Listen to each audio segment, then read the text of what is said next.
और हिंदी कहानी सीरीज में मुंशी प्रेमचंद की कहानी बेश्या जो इस प्रकार है। 6 महीने बाद कलकत्ते से घर आने पर दया कृष्ण ने पहला काम जो किया वह अपने प्रिय मित्र सिंगार सिंह से मातम पुरसी करने जाना था। सिंगार के पिता का आज 3 महीने हुए देहांत हो गया था। दया कृष्ण बहुत व्यस्त रहने के कारण उस समय न आ सके। मातम पुरसी की रस्म पत्र लिखकर अदा कर दी थी, लेकिन ऐसा एक भी दिन नहीं बीता कि सिंगार की याद उसे न आई हो।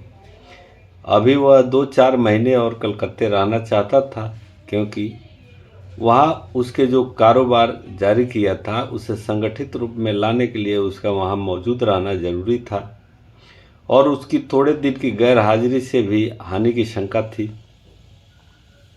किंतु जब सिंगार की स्त्री लीला का परवाना आ पहुंचा तो वह अपने को न रोक सका। लीला ने साफ साफ तो कुछ न लिखा था, केवल उसे तुरंत बुलाया था, लेकिन दया कृष्ण को पत्र के शब्दों से कुछ ऐसा अनुमान हुआ कि वहाँ की परिस्थिति चिंताजनक है और इस अवसर पर उसका वहाँ पहुँचना जरूरी है। सिंगार संपन्न बाप का बेटा था, बड़ा ही अल्हड़, बड़ा ही जिद्दी, बड़ा ही आराम पसंद। दृढ़ता या लगन उसे छू भी नहीं गई थी। उसकी माँ उसके बचपन में ही मर चुकी थी और बाप ने उसके पालने में नियंत्रण की अपेक्षा स्नेह से ज़्यादा काम लिया था। उसे कभी दुनिया की हवा नहीं लगने दी। उद्योग भी कोई वस्तु है यह वह जानता ही न था। उसके महज इशारे पर हर काम, हर चीज़ सामने आ जाती थी। वह जवान बालक था जिसमें न अपने विचार थे न सिद्धांत। कोई भी आदमी उसे बड़ी आसानी से अपने कपट बाणों का निशाना बना सकता था। मुख्तारों और मुनीबों के दाव पांच समझना उसके लिए लोहे के चने चबाने था। उसे किसी ऐसे समझदार और हितैषी मित्र की जरूरत थी जो स्वार्थी के हथकंडों से उसकी रक्षा करता रहे। दया कृष्ण इस घर के बड़े से बड़े एहसान थे। उस दोस्ती का हक अदा करने के लिए उसका आना आवश्यक था। मुंह हाथ धोकर सिंगार सिंह के घर पर ही भोजन का इरादा करके दया कृष्ण ने उससे मिलने चला। 9 बज गए थे। हवा और धूप में गर्मी आने लगी थी। सिंगार सिंह उसकी खबर पाते ही बाहर निकल आया। दया कृष्ण उसे देखकर चौंक पड़ा। लंबे लंबे केसों की जगह उसके सिर पर घुंघराले बाल थे। वह सिख था। आड़ी मांग निकली हुई थी। आंखों में न आंसू थे न शोक का कोई दूसरा चिन्ह। चेहरा कुछ जर्द अवश्य था, पर उस पर विलासिता की मुस्कुराहट थी। वह 1 महीने रेशमी कमीज और मखमली जूते पहने हुए था, मानो किसी महफिल से उठा आ रहा हो। संवेदना के शब्द दया कृष्ण के होठों तक आकर निराश लौट गए। वहाँ बधाई के शब्द ज़्यादा अनुकूल प्रतीत हो रहे थे। सिंगार सिंह लपक कर उसके गले से लिपट गया और बोला, तुम खूब आए यार। इधर तुम्हारी बहुत याद आ रही थी, मगर पहले यह बतला दो वहाँ का कारोबार बंद कर आए या नहीं। अगर वह झंझट छोड़ आए हो तो पहले उसे तिलांजलि दे आओ। अब आप यहाँ से जाने न पाएंगे। मैंने तो भाई अपना कड़ा बदल लिया। बतलाओ कब तक तपस्या करता रहूं। अब तो आए दिन जलसे होते हैं। मैंने सोचा यार, दुनिया में आए तो कुछ दिन सैर सपाटे का आनंद भी उठा लो, नहीं तो एक दिन यूं ही हाथ मलते चले जाएंगे, कुछ भी हाथ न आएगा। दया कृष्ण विस्मय से उसके मुंह की ओर ताकने लगा। यह वही सिंगार या कोई और? बाप के मरते ही इतनी तब्दीली? दोनों मित्र कमरे में गए और सोफे पर बैठे। सरदार साहब के सामने इस कमरे में फर्श और मसनद थी, अलमारी थी, अब दर्जनों गद्देदार सोफे और कुर्सियां हैं। कालीन का फर्श है, रेशमी पर्दे हैं, बड़े बड़े आईने हैं। सरदार साहब को संचय की धुन थी, सिंगार को उड़ाने की धुन है। सिंगार ने एक सिगार जलाकर कहा, तेरी बहुत याद आती थी यार, तेरी जान की कसम। दया कृष्ण ने शिकवा किया, क्यों झूठ बोलते हो भाई, महीनों गुजर जाते थे, एक खत लिखने की तो आपको फुर्सत न मिलती थी, मेरी याद आती थी। सिंगार ने अल्हड़पन से कहा, बस इसी बात पर तुम मेरी सेहत का एक जाम पियो। अरे यार, इसी जिंदगी में और क्या रखा है? हंसी खेल में जो वक्त कट जाए उसे गनीमत समझो। मैंने तो यह तपस्या त्याग दी। अब तो आए दिन जलसे होते हैं, कभी दोस्तों की दावत है, कभी दरिया की शय, कभी गाना बजाना, कभी शराब के दौर। मैंने कहा, लाओ कुछ दिन वह बाहर भी देख लूं, हसरत क्यों दिल में रह जाए। आदमी संसार में कुछ भोगने के लिए आता है, यही जिंदगी के मजे हैं। जिसने ये मजे नहीं चखे उसका जीवन वृथा है।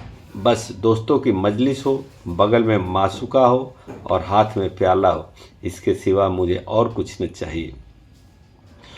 उसने अलमारी खोलकर एक बोतल निकाली और 2 गिलासों में शराब डालकर बोला, यह मेरी सेहत का जाम है, इनकार न करना। मैं तुम्हारे सेहत का जाम पीता हूँ। दया कृष्ण को कभी शराब पीने की अवसर न मिला था। वह इतना धर्मात्मा तो न था कि शराब पीना पाप समझता हो। हाँ, उसे दुर्व्यसन समझता था। गंध ही से उसका जी मितलाने लगता था। उसे भय हुआ कि वह शराब का घूंट चाहे मुंह में ले ले, उसे कंठ के नीचे नहीं उतार सकता। उसने प्याले को शिष्टाचार के तौर पर हाथ में ले लिया, फिर उसे ज्यों का त्यों मेज पर रख कर बोला, तुम जानते हो मैंने कभी नहीं पी, इस समय मुझे क्षमा करो। 10-5 दिन में यह फन भी सीख जाऊंगा। मगर यह तो बताओ, अपना कारोबार भी कुछ देखते हो या इसी में पड़े रहते हो? सिंगार ने अरुचि से मुंह बनाकर कहा, ओह क्या जिक्र तुमने छेड़ दिया यार। कारोबार के पीछे इस छोटी सी जिंदगी को तबाह नहीं कर सकता। न कोई साथ आया है न साथ ले जाएगा। पापा के मर मर कर धान संचय किया, क्या हाथ लगा। 50 तक पहुंचते पहुंचते चल बसे। उनकी आत्मा अब भी संसार के सुखों के लिए तरस रही होगी। धन छोड़कर मरने से फाके मस्त मरना कहीं अच्छा है। धन की चिंता तो नहीं सताती, पर यह हाय हाय तो नहीं होती कि मेरे बाद क्या होगा। तुमने गिलास मेज पर रख दिया है, जरा पियो, आंखें खुल जाएगी, दिल हरा हो जाएगा। और लोग सोडा और बर्फ मिलाते हैं, मैं तो खालिस पीता हूँ। इच्छा हो तो तुम्हारे लिए बर्फ मंगवाओ। दया कृष्ण ने फिर क्षमा मांगी, मगर सिंगार गिलास पर गिलास पीता गया। उसकी आंखें लाल लाल निकल आई, उल जलूल बकने लगा, खूब डींगे मारी, फिर बेसुरे राग में एक बजारू गीत गाने लगा। अंत में उसी कुर्सी पर पड़ा पड़ा बेसुधा हो गया। सहसा पीछे का पर्दा हटा और लीला ने उसे इशारे से बुलाया। दया कृष्ण की धमनियों में सतगुण वेग से रक्त दौड़ने लगा। उसकी संकोचमय भीरू प्रकृति भीतर से जितनी ही रूपाशक्त थी, बाहर से उतनी ही विरक्त। सुंदरियों के सम्मुख आकर वह स्वयं अवाक हो जाता था। उसके कपोलों पर लज्जा की लाली दौड़ जाती थी और आंखें झुक जाती थी, लेकिन मन उनके चरणों पर लौटकर अपने आप को समर्पित कर देने के लिए विकल हो जाता था। मित्रगण उसे बूढ़े बाबा कहा करते थे। स्त्रियां उसे अरसिक समझकर उससे उदासीन रहती थी। किसी युवती के साथ लंका तक रेल में एकांत यात्रा करके भी वह उससे एक शब्द भी बोलने का साहस न कर पाता। हाँ, यदि ज्योति स्वयं उसे छेड़ती तो वह अपने प्राणों तक उसकी भेंट कर देता। उसके इस संकोच में अवरुद्ध जीवन में लीला ही एक ज्योति थी, जिसने उसके मन को समझा था और उसे सवाक सहृदयता का व्यवहार किया था। तभी से दया कृष्ण मन से उसका उपासक हो गया था। उसके अनुभव शून्य हृदय में लीला नारी जाति का सबसे सुंदर आदर्श थी। उसकी प्यासी आत्मा को शरबत या लेमनेड की उतनी इच्छा न थी जितना ठंडे मीठे पानी की। लीला में रूप है, लावण्य है, सुकुमारता है, इन बातों की ओर उसका ध्यान न था। उससे ज़्यादा रूपवती, लावण्यमयी और सुकुमार युवतियाँ उसने पार्कों में देखी थी। लीला में सहृदयता है, विचार है, दया है, इन्हीं तत्वों की ओर उसका आकर्षण था। उसकी रसिकता में आत्मसमर्पण के सिवा और कोई भाव न था। लीला के किसी आदेश का पालन करना उसकी सबसे बड़ी कामना थी। उसकी आत्मा की तृप्ति के लिए इतना काफ़ी था। उसने कांपते हाथों से पर्दा उठाया और अंदर आकर खड़ा हो गया और विस्मय भरी आंखों से उसे देखने लगा। उसने लीला को यहाँ न देखा होता तो पहचान भी न सकता।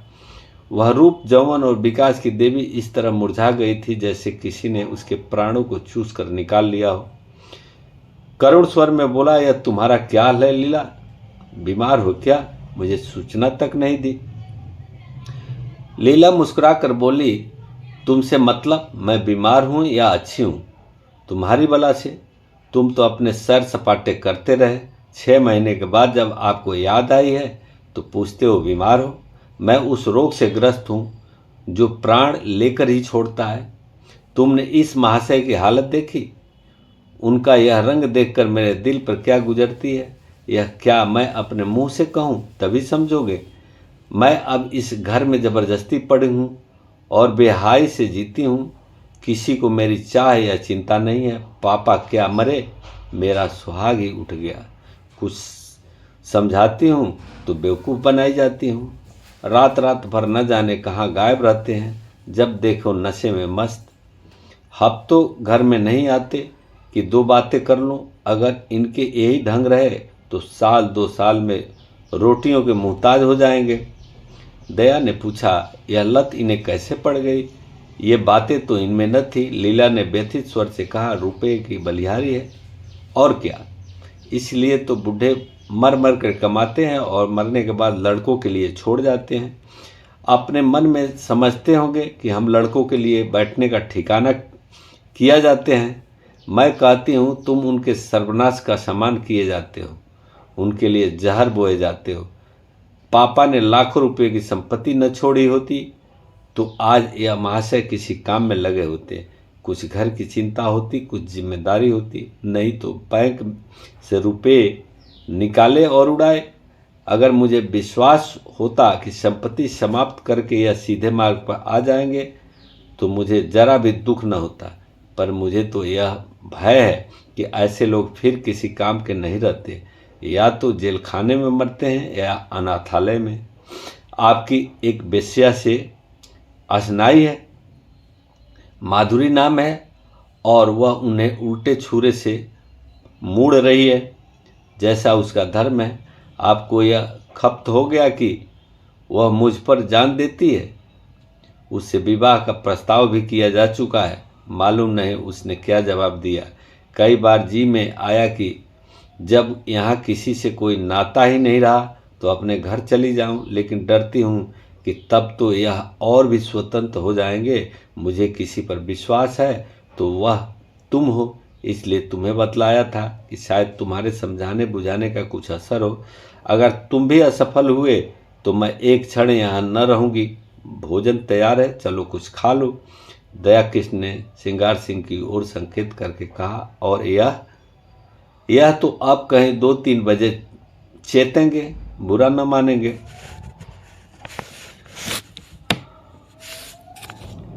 मैं अब इन बातों की परवाह नहीं करती। मैंने तो निश्चय कर लिया है कि अगर मुझे कभी आंखें दिखाई तो मैं इन्हें मज़ा चखा दूंगी। मेरे पिताजी फौज में सूबेदार है, मेजर हैं। मेरे देह में उनका रक्त है। लीला की मुद्रा उत्तेजित हो गई। विद्रोह की वह आग जो महीनों से पड़ी सुलग रही थी प्रचंड हो उठी। उसने उसी लहजे में कहा, मेरी इस घर में इतनी शासत हुई है, इतना अपमान हुआ है और हो रहा है कि मैं उसकी किसी तरह भी प्रतिकार करके आत्मग्लानि का अनुभव न करूंगी।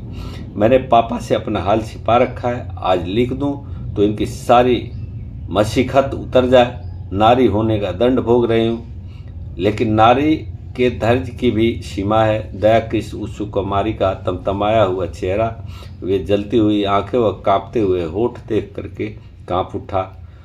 उसकी दशा उस आदमी सी हो गई जो किसी को दर्द से तड़पते देखकर वैद्य को बुलाने दौड़े। आर्द्र कंठ से बोला, इस समय मुझे क्षमा करो लीला, फिर कभी तुम्हारे निमंत्रण स्वीकार करूंगा। तुम्हें अपनी ओर से इतना ही विश्वास दिलाता हूँ कि मुझे अपना सेवक समझती रहना। मुझे न मालूम था कि तुम्हें इतना कष्ट है, नहीं तो शायद अब तक मैंने कुछ युक्ति सोच ली होती। मेरा यह शरीर तुम्हारे लिए किस दिन काम आए। इससे बढ़कर सौभाग्य की बात मेरे लिए और क्या हो गई। दया कृष्ण वहाँ से चला तो उसके मन में इतना उल्लास भरा हुआ था मानो विमान पर बैठा हुआ स्वर्ग की ओर जा रहा है। आज उसे जीवन में एक ऐसा लक्ष्य मिल गया था जिसके लिए वह जी भी सकता है और मर भी सकता है। वह एक महिला का विश्वास पात्र हो गया था। इस रत्न को वह अपने हाथ से कभी न जाने देना चाहेगा, चाहे उसकी जान ही क्यों न चली जाए। 1 महीना गुजर गया। दया कृष्ण श्रृंगार सिंह के घर नहीं आया, न श्रृंगार सिंह ने उसकी परवाह की।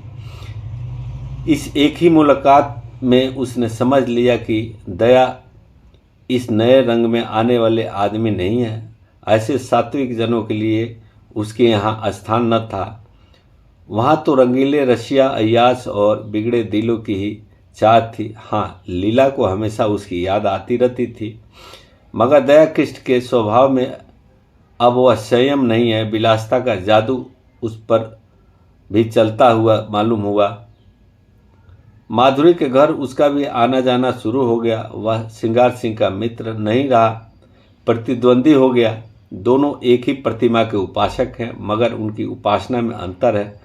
श्रृंगार की दृष्टि से माधुरी केवल विलास की एक वस्तु है, केवल विनोद का एक यंत्र है। दया कृष्ण विनय की मूर्ति है जो माधुरी की सेवा में ही प्रसन्न है।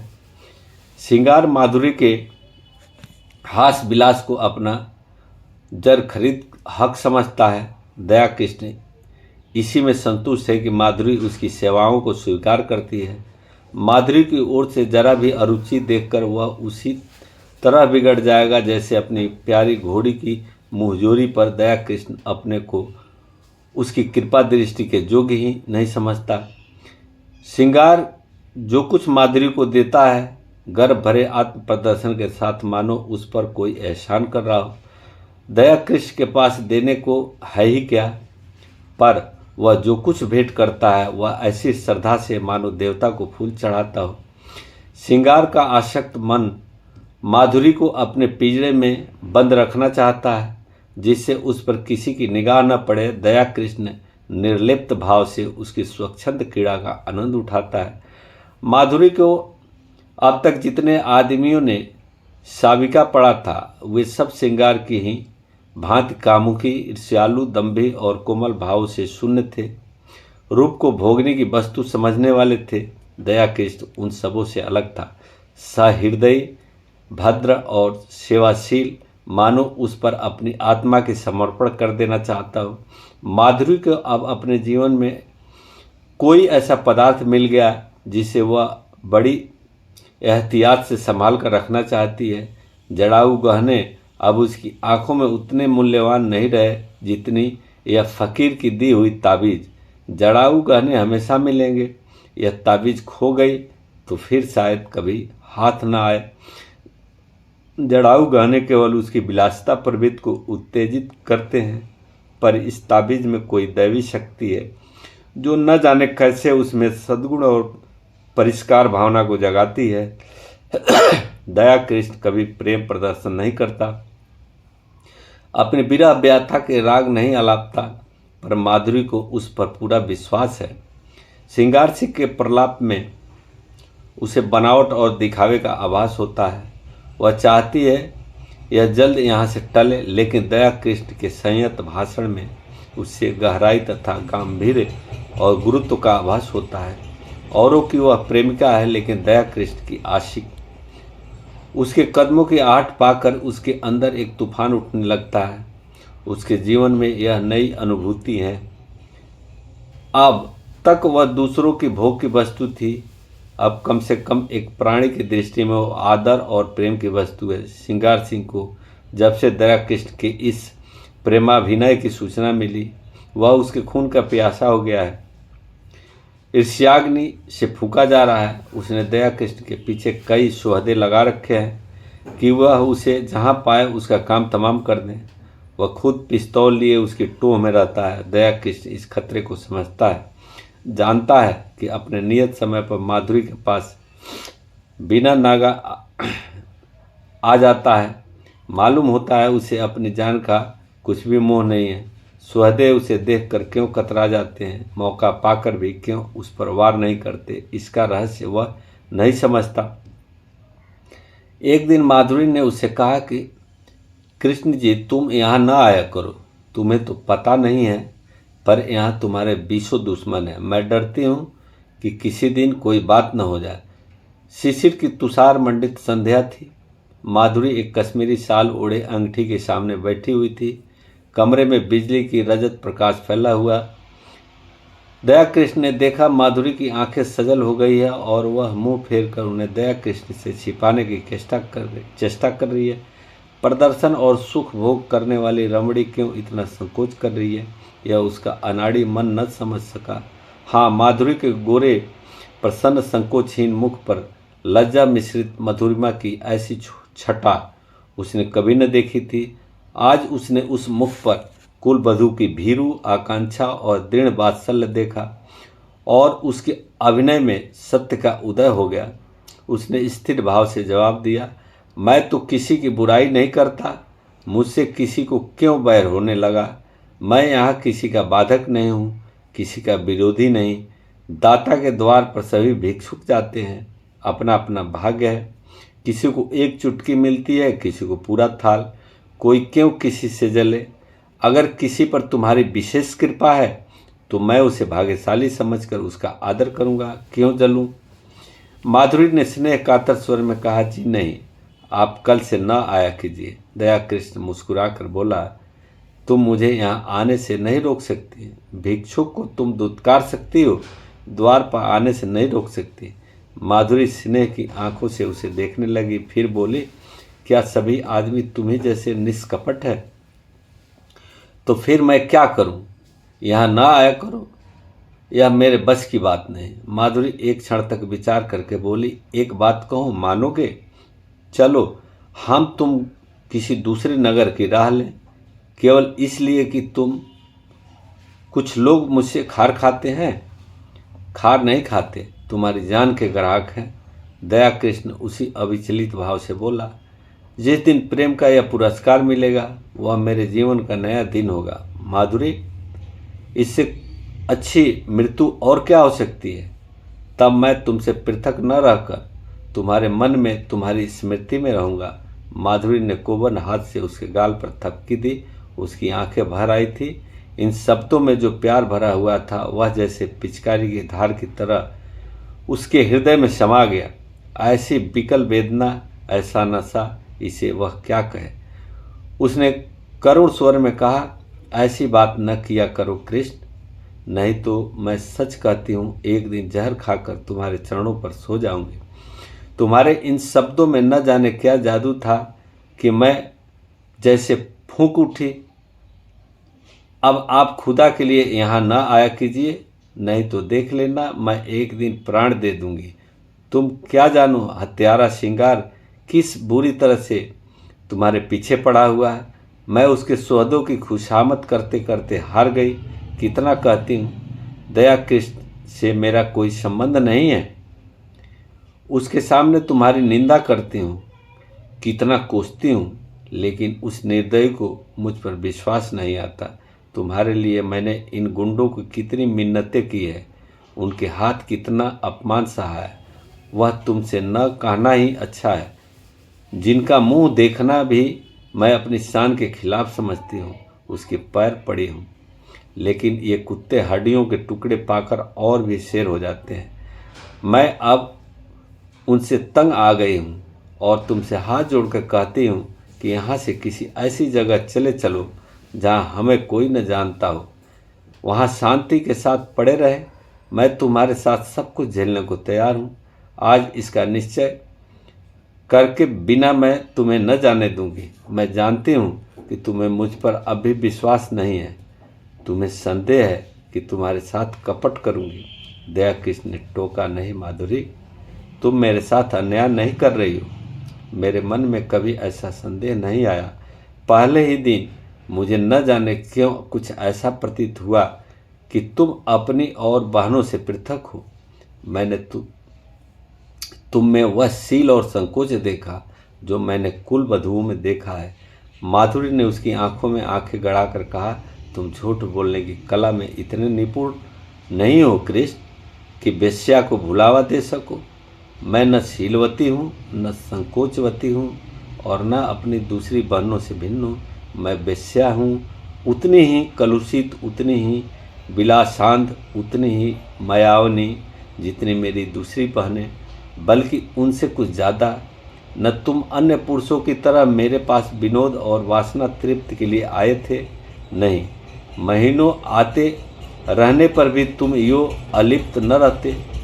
तुमने कभी डिंग नहीं मारी, मुझे धन का प्रलोभन नहीं दिया।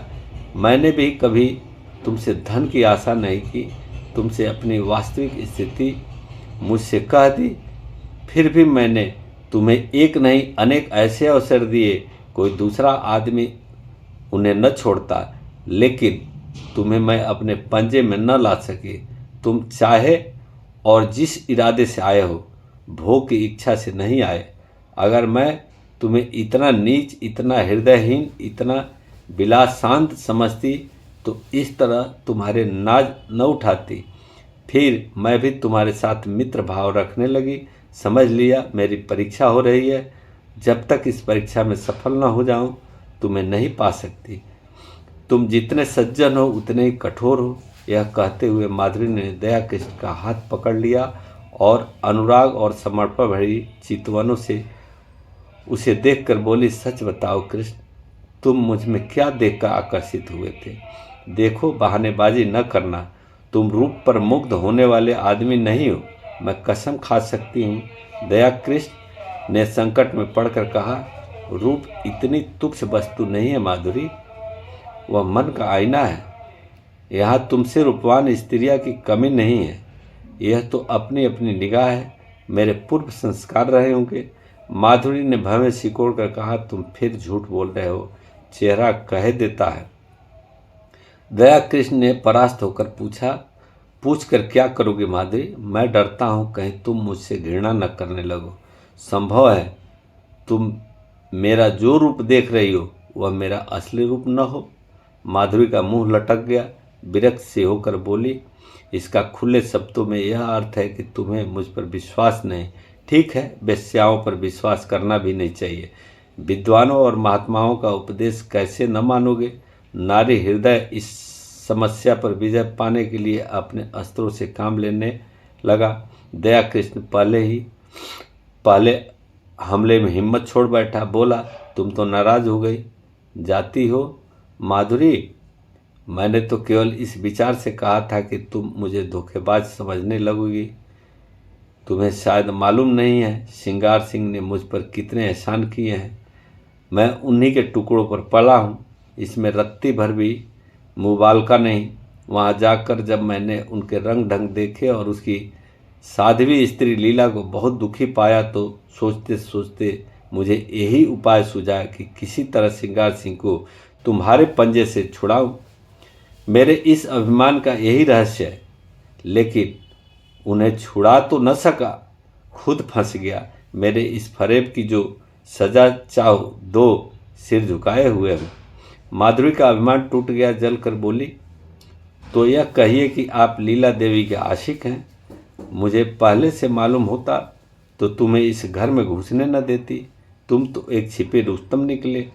वह तोते के पिंजरे के पास जाकर उसे पुचकारने का बहाना करने लगी। मन में जो एक दाह उठ रही थी उसे कैसे शांत करें? दया कृष्ण ने तिरस्कार भरे स्वर में कहा, मैं लीला का आशिक नहीं हूँ माधुरी, उस देवी को कलंकित न करो। मैं आज तुमसे शपथ खाकर कहता हूँ कि मैंने कभी उसे इस निगाह से नहीं देखा।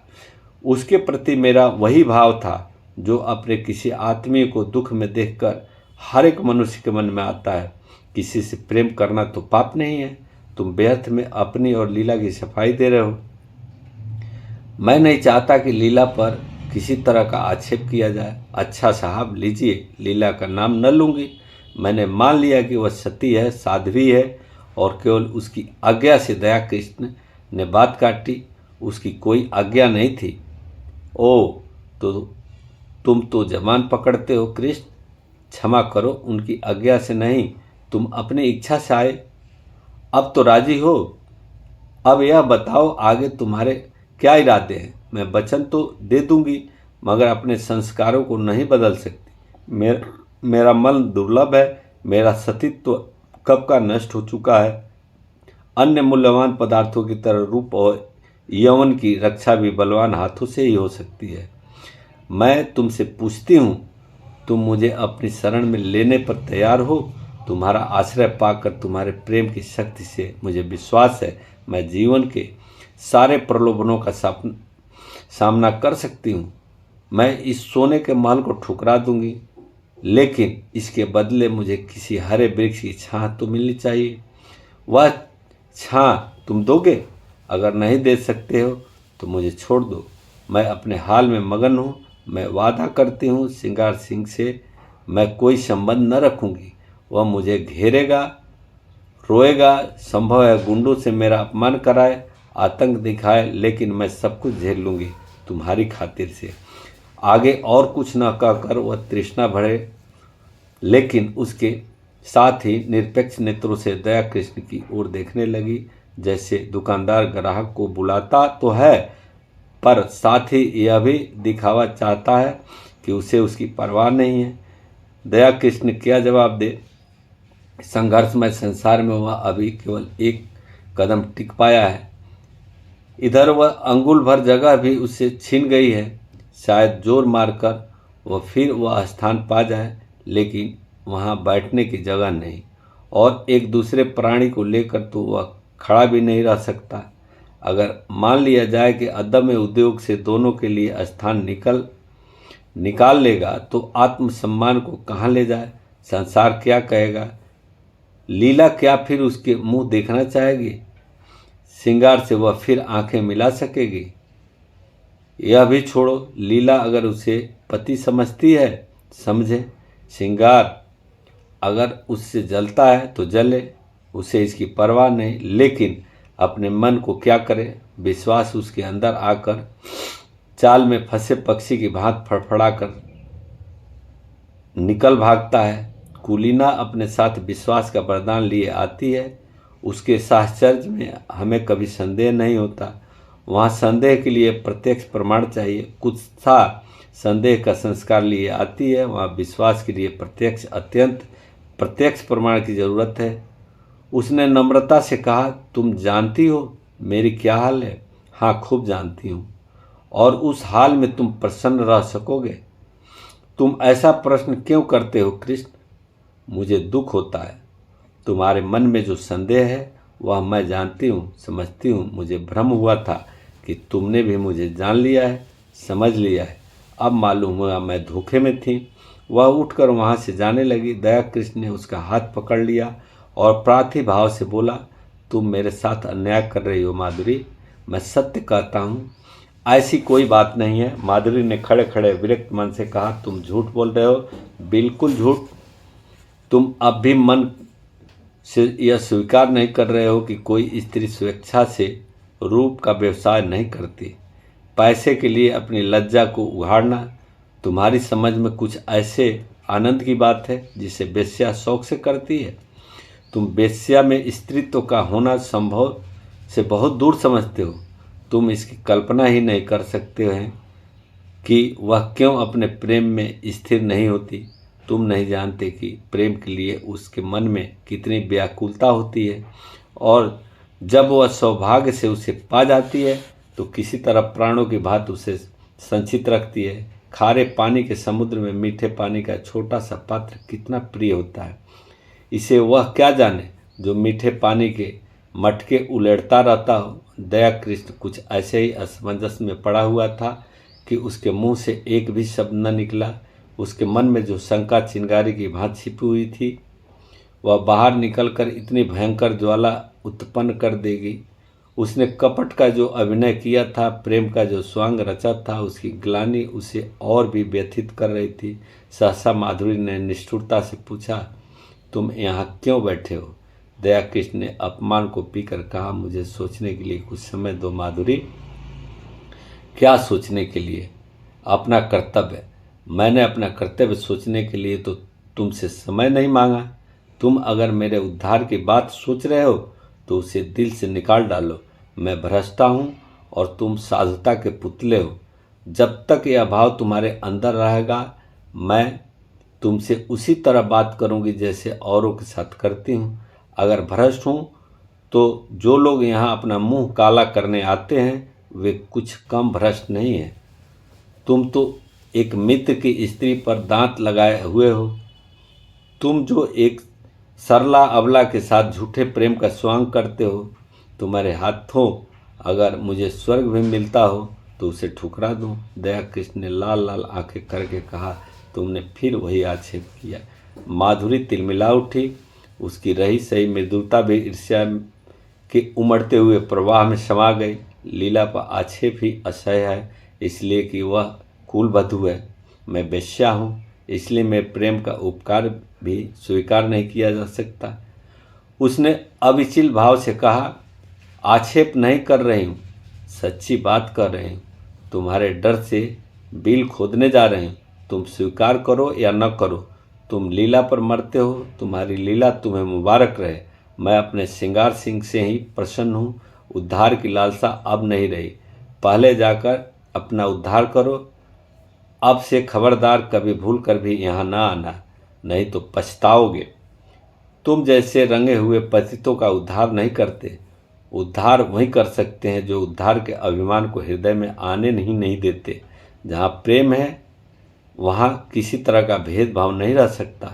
यह कहने के साथ ही वह उठकर बराबर वाले दूसरे कमरे में चली गई और अंदर से द्वार बंद कर लिया। दया कुछ देर वहाँ मरमाहत सा रहा, फिर धीरे धीरे नीचे उतर गया, मानो देह में प्राण न हो। 2 दिन दया कृष्ण घर से न निकला। माधुरी ने उसके साथ जो व्यवहार किया इसकी उसे आशा न थी। माधुरी को उससे प्रेम था, इसका उसे विश्वास था, लेकिन जो प्रेम इतना असहिष्णु हो, उसे दूसरे के मनोभावों का जरा भी विचार न करे, जो मिथ्या कलंक आरोपण करने से भी संकोच न करे, वह उन्माद हो सकता है, प्रेम नहीं। उसने बहुत अच्छा किया कि माधुरी के कपट जाल में न फंसा, नहीं तो उसकी न जाने क्या दुर्गति होती। पर दूसरे क्षण उसके भाव बदल जाते हैं और माधुरी के प्रति उसका मन कोमलता से भर जाता है। अब वह अपनी अनुदारता पर, अपनी संकीर्णता पर पछताता। उसे माधुरी पर संदेह करने का कोई कारण न था। ऐसी दशा में ईर्ष्या स्वाभाविक है, और वह ईर्ष्या ही क्या जिसमें डंक न हो, विष न हो। माना समाज उसकी निंदा करता। यह भी मान लिया कि माधुरी सती भार्या न होती, कम से कम श्रृंगार सिंह तो उसके पंजे से निकल जाता। दया कृष्ण के सिर से रीढ़ का भार तो कुछ हल्का हो जाता। लीला का जीवन तो सुखी हो जाता। सहसा किसी ने द्वार खटखटाया। उसने द्वार खोला तो श्रृंगार सिंह सामने खड़ा था, बाल बिखरे हुए, कुछ अस्त व्यस्त। दया कृष्ण ने हाथ मिलाते हुए पूछा, क्या पाँव पा ही आ रहे हो? मुझे क्यों न बुला लिया? श्रृंगार ने उसे चुभती हुई आंखों से देखकर कहा, मैं तुमसे यह पूछने आया हूं कि माधुरी कहाँ है? अवश्य तुम्हारे घर में होगी। क्यों? अपने घर पर होगी, मुझे क्या खबर। मेरे घर क्यों आने लगी? इन बहानों से काम न चलेगा, समझ गए। मैं कहता हूँ मैं तुम्हारा खून पी जाऊँगा, वरना ठीक ठीक बता दो वह कहाँ है। मैं बिल्कुल कुछ नहीं जानता, तुम्हें विश्वास दिलाता हूँ। मैं तो 2 दिन से घर से निकला ही नहीं। रात को मैं उसके पास था। सवेरे मुझे उसका यह पत्र मिला। मैं उसी वक्त दौड़ा हुआ उसके घर गया। वहाँ उसका पता न था। नौकरों से इतना मालूम हुआ कि तांगे पर बैठकर कहीं गई है। कहाँ गई है यह कोई न बता सका। मुझे शक हुआ यहाँ आई होगी। जब तक तुम्हारे घर की तलाशी न ले लूँ मुझे चैन न आएगी। उसने मकान का एक एक कोना देखा, तख्त के नीचे, अलमारी के पीछे। तब निराश होकर बोला, बड़ी बेवफा और मक्कार औरत है, जरा इस खत को पढ़ो। दोनों फर्श पर बैठ गए। दया कृष्ण ने पत्र लेकर पढ़ना शुरू किया। सरदार साहब, मैं आज कुछ दिनों के लिए यहाँ से जा रही हूँ। कब लौटूंगी कुछ नहीं जानती। कहाँ जा रही हूँ यह भी नहीं जानती। जा इसलिए रही हूँ कि इस बेशर्मी और बेहाई की जिंदगी से मुझे घृणा हो रही है, और घृणा हो रही है उन लंपटों से जिनके कुत्सित विलास का मैं खिलौना थी और जिसमें तुम मुख्य हो। तुम महीनों से मुझ पर सोने और रेशम की वर्षा कर रहे हो, मगर मैं तुमसे पूछती हूँ कि उससे लाख गुने सोने और 10 लाख गुने रेशम पर भी तुम अपनी बहन या स्त्री को इस रूप बाजार में बैठने दोगे? कभी नहीं। उन देवियों में कोई ऐसी वस्तु है जिसे तुम संसार भर की दौलत से भी मूल्यवान समझते हो, लेकिन जब तुम शराब के नशे में चूर अपने एक एक अंग में काम का उन्माद भरे आते हो, तो तुम्हें कभी ध्यान आता था कि तुम उसी अमूल्य वस्तु को किस निर्दयता के साथ पैरों से कुचल रहे हो? कभी ध्यान आता था कि अपने कुल देवियों को इस अवस्था में देखकर तुम्हें कितना दुख होता? कभी नहीं। उन गिद्दड़ों और गिद्धों की मनोवृत्ति है जो किसी लाश को देखकर चारों ओर से जमा हो जाते हैं और उसे नोच नोच कर खाते हैं। यह समझ रखो, नारी अपना बस रहते हुए कभी पैसों के लिए अपने को समर्पित नहीं करती। यदि वह ऐसा कर रही है तो समझ लो कि उसके लिए और कोई आश्रय और उसका कोई आधार नहीं है। और पुरुष इतना निर्लज है कि उसकी दुर्व्यवस्था से अपनी वासना तृप्त करता है और उसके साथ ही इतना निर्दयता कि उसके माथे पर पतिता का कलंक लगाकर उसे उसी दुर्व्यवस्था में मरते देखना चाहता है। क्या वह नारी है? क्या नारीत्व के पवित्र मंदिर में उसका स्थान नहीं है? लेकिन तुम उसे उस मंदिर में घुसने नहीं देते। उसके स्पर्श से मंदिर की प्रतिमा भ्रष्ट हो जाएगी। खैर, पुरुष समाज जितना अत्याचार चाहे कर ले, हम असहाय हैं, आत्मस्वाभिमान को भूल बैठी हैं।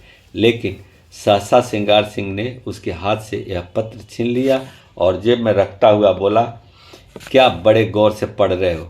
कोई नई बात नहीं, सब कुछ वही है जो तुमने सिखाया है। यही करने तो तुम उसके यहाँ जाते थे। मैं कहता हूँ, तुम्हें मुझसे इतनी जलन क्यों हो गई? मैंने तो तुम्हारे साथ कोई बुराई न की थी।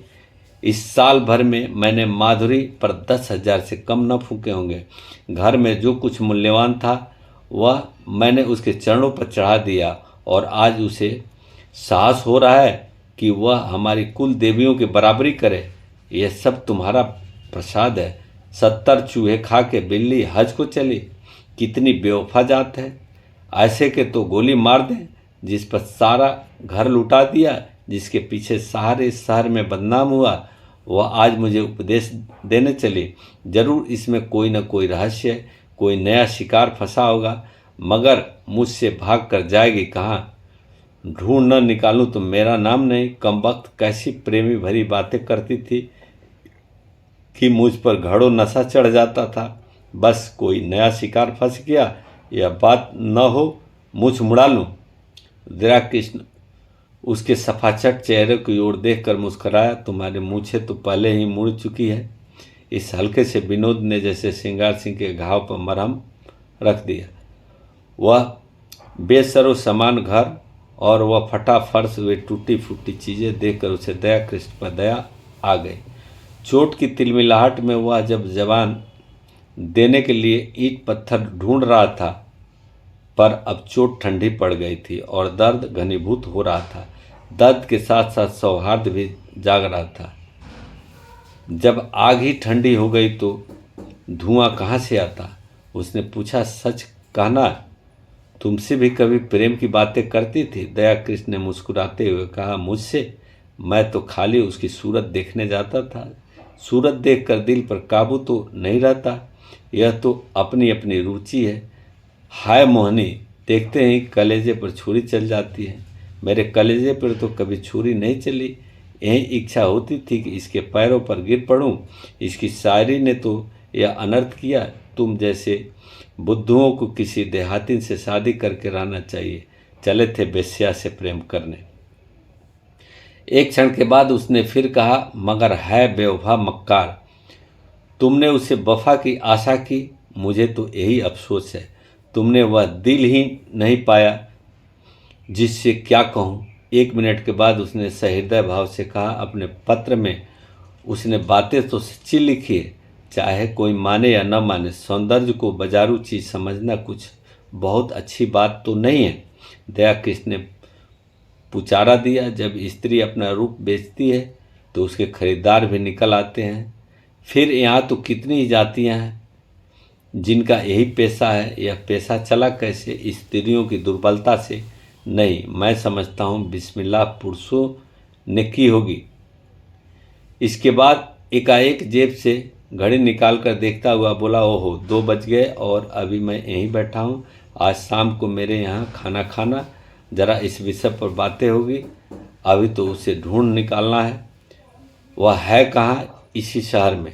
घर वालों से भी कुछ नहीं कहा। बुढ़िया नयका सिर पीट रही थी। उस्ताद जी अपनी तकदीर को रो रहे थे।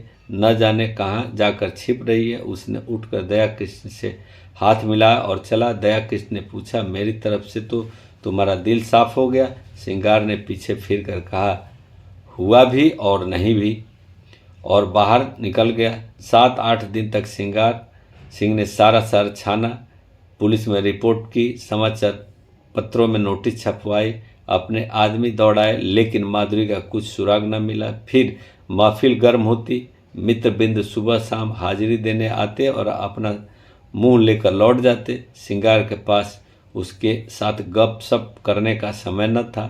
गर्मी के दिन सजा हुआ कमरा भट्ठी बना हुआ था। खस की टट्टियाँ भी थी, पंखा भी, लेकिन गर्मी जैसे किसी के समझाने बुझाने की परवाह नहीं करती। चाहती अपने दिल का बुखार निकाल कर ही रहेगी। सिंगार सिंह अपने भीतर वाले कमरे में बैठा हुआ पेग पर पेग चढ़ा रहा था, पर अंदर की आग न शांत होती थी। इस आग ने ऊपर की घास फूस को जलाकर भस्म कर दिया था और अब अंतःस्थल की जड़ विरक्ति और अचल विचारों को द्रवित करके बड़े बेग से ऊपर फेंक रही थी। माधुरी की बेवफाई ने उसकी आमोदी हृदय को इतना आहत कर दिया था कि अब अपना जीवन ही बेकार सा मालूम होता था। माधुरी उसके जीवन में सबसे सत्य वस्तु थी, सत्य भी और सुंदर भी। उसके जीवन की सारी रेखाएं इसी बिंदु पर आकर समा जाती थी। वह बिंदु एकाएक पानी के बुलबुले की भांति मिट गया और अब वे सारी रेखाएं, वे सारी भावनाएं, वे सारी मृदु स्मृतियां उन झल्लाई हुई मधुमक्खियों की तरह भनभनाती फिरती थी जिनका छत्ता जला दिया गया। जब माधुरी ने कपट व्यवहार किया तो और किससे कोई आशा की जाए? इस जीवन में क्या है? आम में रस ही न रहा तो गुठली किस काम की? लीला कई दिनों से महफिल में सन्नाटा देखकर चकित हो रही थी। उसने कई दिनों से घर के किसी विषय में बोलना छोड़ दिया था। बाहर से जो आदेश मिलता उसे बिना कुछ कहे सुने पूरा करना ही उसके जीवन का क्रम था। बीतराग सी हो गई थी। न किसी शौक से वास्ता था, न श्रृंगार से, मगर इस कई दिनों के सन्नाटे ने उसके उदास मन को भी चिंतित कर दिया। चाहती थी कि कुछ पूछे, लेकिन पूछे कैसे? मान जो टूट जाता, मान ही किस बात का? मान तब करें जब कोई उसकी बात पूछता। मान अपमान के प्रयोजन नहीं, नारी ही क्यों हुई? उसने धीरे धीरे कमरे का पर्दा हटाकर अंदर झांका। देखा सिंगार सिंह सोफा पर चुपचाप लेटा हुआ है, जैसे कोई पक्षी सांझ के सन्नाटे में पैरों में मुंह छिपाए बैठा हो। समीप आकर बोली, मेरे मुंह पर ताला डाल दिया गया है, लेकिन क्या करूं, बिना बोले रहा नहीं जाता। कई दिन से सरकार की महफिल में सन्नाटा क्यों है? तबीयत तो अच्छी है। सिंगार ने उसकी ओर आंखें उठाई, उसमें व्यथा भरी हुई थी। कहा, तुम अपने मैके क्यों नहीं चली जाती लीला? आपकी जो आज्ञा। पर यह तो मेरे प्रश्न का उत्तर न हुआ। वह कोई खास बात नहीं, मैं बिल्कुल अच्छा हूँ। ऐसे बेहावों को मौत भी नहीं आती। अब इस जीवन से जी भर गया। कुछ दिनों के लिए बाहर जाना चाहता हूँ। तुम अपने घर चली जाओ तो मैं निश्चिंत हो जाऊँ। भला आपको मेरी इतना चिंता तो है? अपने समय का जो कुछ ले जाना चाहती हो अपने साथ ले जाओ। मैंने इस घर की चीज़ों को अपना समझना छोड़ दिया है। मैं नाराज होकर कहीं नहीं जा रहा हूँ। लीला, न जाने कब लौटूं। तुम यहाँ अकेले कैसे रहोगी? कई महीनों के बाद लीला ने पति की आंखों में स्नेह की झलक देखी। मेरा विवाह तो इस घर की संपत्ति से नहीं हुआ, तुमसे हुआ है। जहाँ तुम रहोगे वहीं मैं रहूँगी। मेरे साथ तो अब तक तुम्हें रोना ही पड़ा। लीला ने देखा श्रृंगार की आंखों में आंसू की एक बूंद नीले आकाश में चंद्रमा की तरह गिरने को हो रही थी। उसका मन भी पुलकित हो उठा। महीनों के क्षुधाग्नि के जलने के बाद एक आद्र का एक दाना पाकर वह उसे कैसे ठुकरा दे।